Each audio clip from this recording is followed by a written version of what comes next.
Hello students, in the last class we had discussed about the depression in freezing point. In this class, let us discuss about the last colligative property, that is osmotic pressure. Before going into this osmotic pressure, let us understand what is osmosis. Now, let us consider a thistle funnel. This is a funnel, and let us cover this mouth with the semi-permeable membrane. This semi-permeable membrane, it allows only the solvent particles, not the solid particles. Semi-permeable membranes such as pig's bladder or the parchment paper.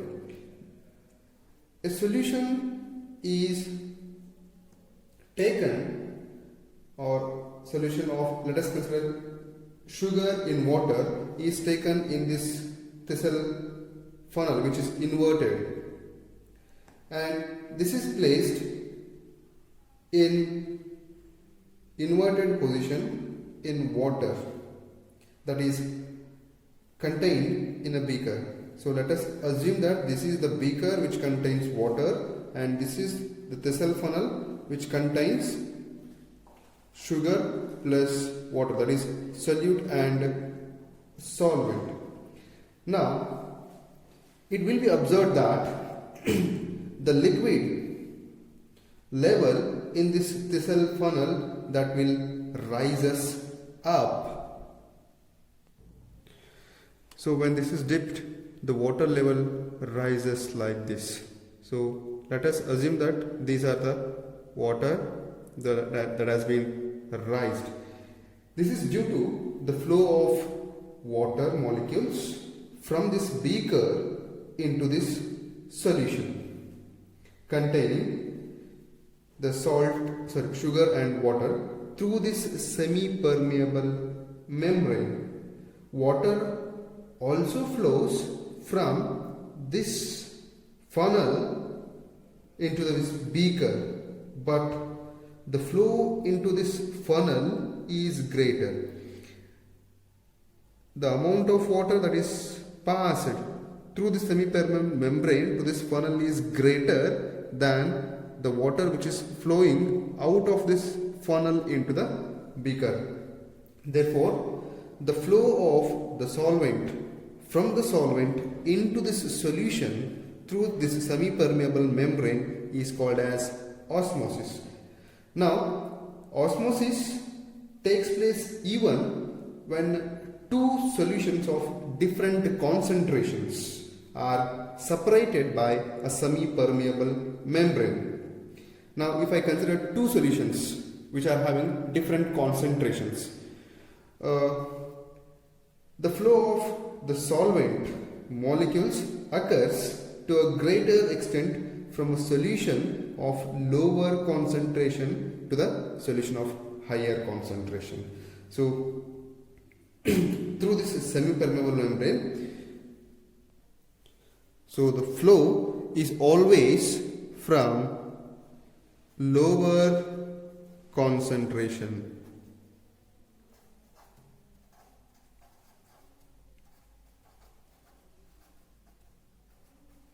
to higher concentration.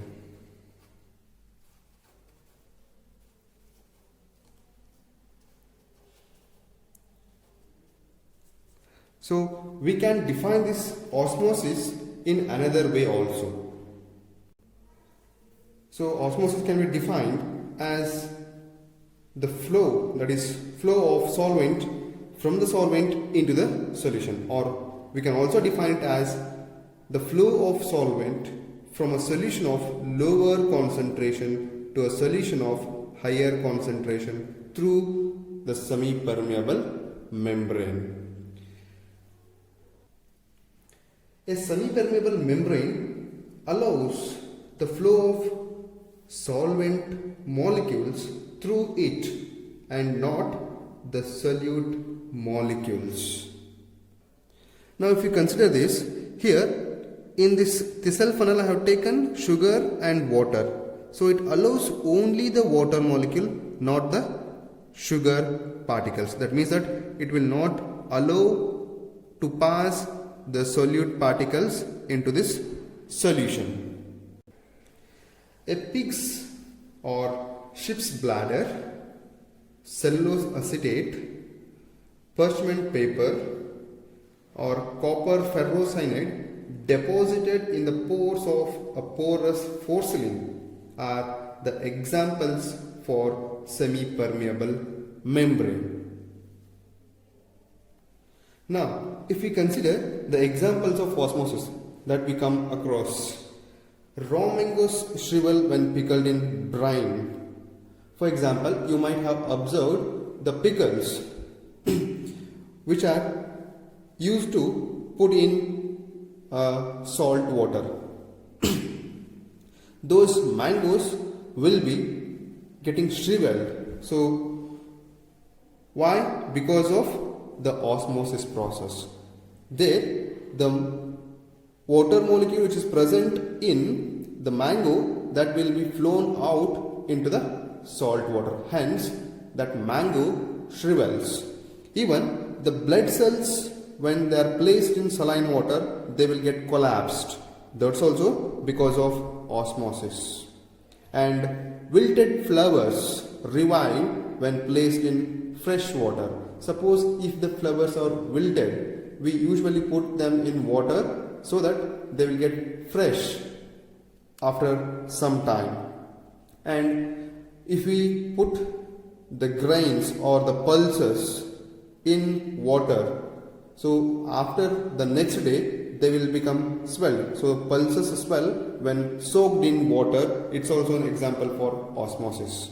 And water rises in roots and stems of plants due to osmosis. Some rises is also due to the capillary action on the account of surface tension. Now let us move into this osmotic pressure. The flow of solvent molecules from this solvent into this solution through this semi-permeable membrane can be stopped if the sufficient amount of pressure is applied on the solution side. Now I have taken this demonstration experiment, that is to explain the concept of osmotic pressure. So here this solvent and solutions, they are separated by this semi-permeable membrane. In both the conditions I have applied the atmospheric pressure. So it is also having atmospheric pressure and it is also having atmospheric pressure. Now I want to stop the flow of this solvent molecules through this semi-permeable membrane. For that I am going to apply a pressure. Let us take it as pi. So if I apply that pressure, so this excess pressure, that will stop the osmosis, that is called as osmotic pressure of the solution. So how we can define this osmotic pressure is, osmotic pressure of a solution may be defined as the excess pressure that should be applied on the solution side. Now I have applied this pressure on this solution side so that this solvent molecules are not passed to this solvent. So when you apply on the solution, in order to prevent the flow of solvent molecules from solvent into this solution. Now if you apply this pressure on this solution side, the amount of solvent particles that has to come to this solution side, that will be stopped. So that is called as osmotic pressure. Now let us see the definition of osmotic pressure. Osmotic pressure of a solution may be defined as the excess pressure that should be applied on the solution side in order to prevent the flow of solvent molecules from this solvent into this solution when the solvent and the solution are separated by this semi-permeable membrane. So the amount of solvent molecules that has to be passed through the semi-permeable membrane to this solution, that has been stopped by applying this extra pressure. That extra pressure is nothing but the osmotic pressure. This osmotic pressure is usually denoted by pi. Osmotic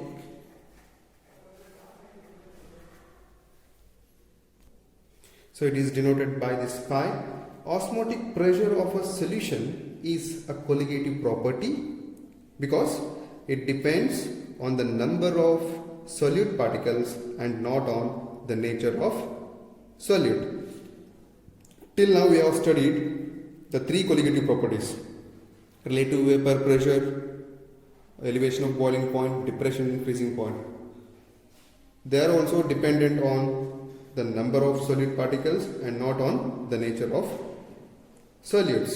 So a scientist called Van 't Hoff in the year 1887, so Van 't Hoff observed that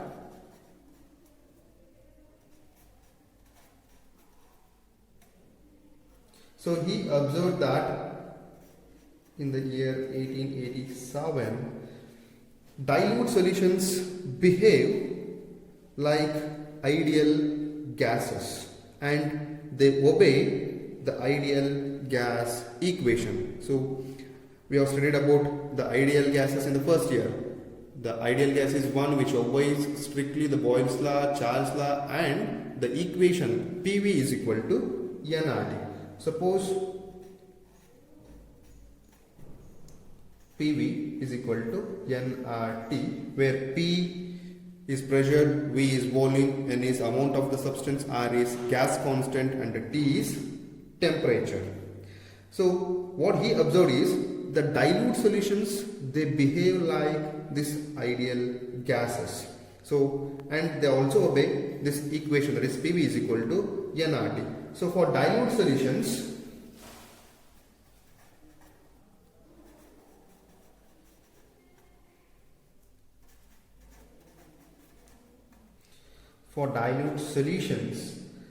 if pi is the osmotic pressure, if I consider pi as the osmotic pressure,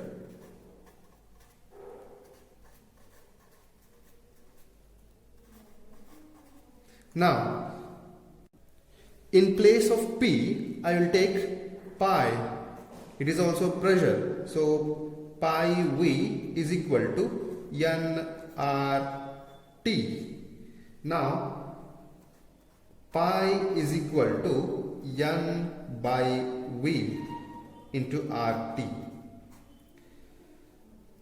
or else we can write this pi is equal to CRT, where C is the concentration.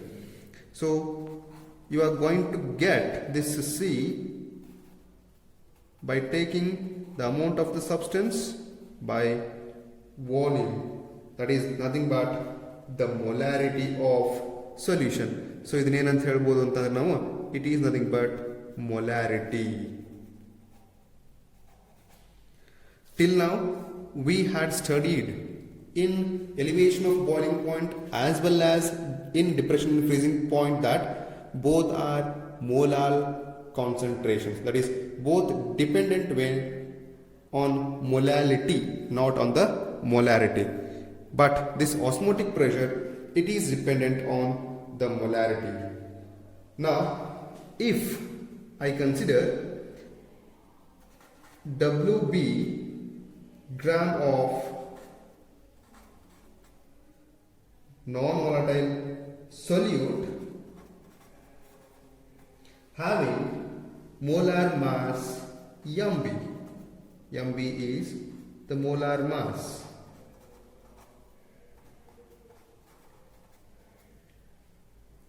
It is dissolved in V liters of the solution.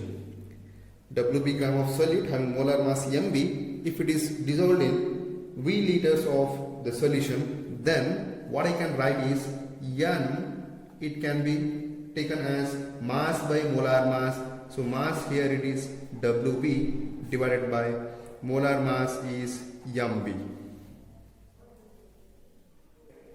Now, if I consider pi V, this is equal to nRT. So this equation will take nRT. Now I will substitute the value of n. So pi V is equal to WB divided by MB into RT. Therefore, if I take pi is equal to WB by MB RT by V, or if I want to find out the value of molar mass of solute, that is MB, this can be taken as WB into RT by pi V. Just I have rewritten the terms. To calculate the molar mass of solute, we should know WB, that is mass of solute, volume, temperature, and determining the osmotic pressure, that is pi value, the molecular mass of solute can be calculated.